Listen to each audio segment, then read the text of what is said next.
Hey guys, so a few weeks back, Molson reached out to me with a really cool opportunity. They wanted to invite me to the Coors Light Games, where there'd be free food, free drinks, some really weird games, and some sweet parties. But even better is they wanted me to bring 3 friends along to act as my team throughout the games and to just share the whole experience with me. The whole trip was just unbelievably awesome, but the biggest thing that it taught me is that I actually have really great friends. So today I wanted to share with you guys what I learned and to show you some signs that I've realized help determine whether or not you have good friends.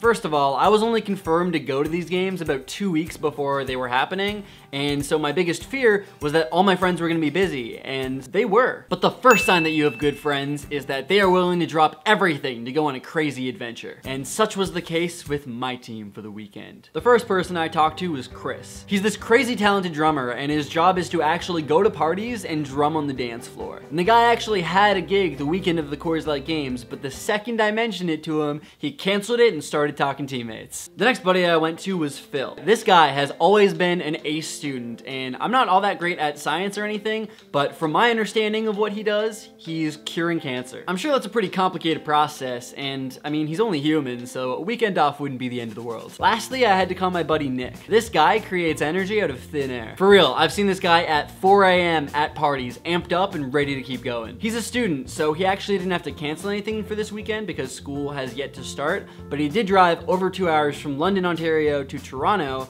and knowing him, I'm sure he would have driven 10 times that if he had to. Anyways, we all met up downtown and got on the bus that would take us to the games. When we got there, a golf cart showed up to drive us to the campground, and the second we got in it, they handed us beer. It was pretty sweet. They set us up with a tent, more beer, and then they gave us dinner. Afterwards, there was this 80s/90s theme party, and that's when I realized that I completely forgot to bring a costume. Luckily, Chris offered to share his costume with me, which led to both of us being half of MC Hammer. Which leads me to sign number 2.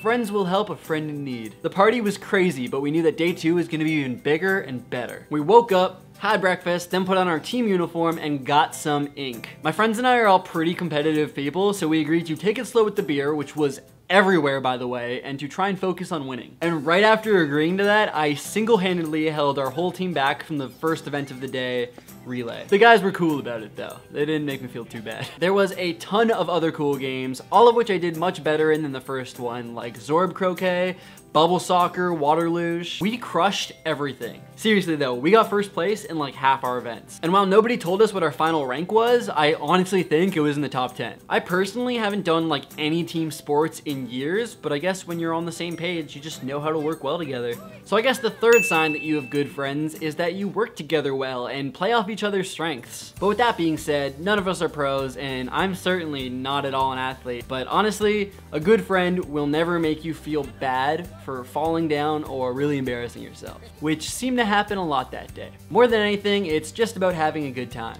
That night, the party was 10 times crazier than the one the night before.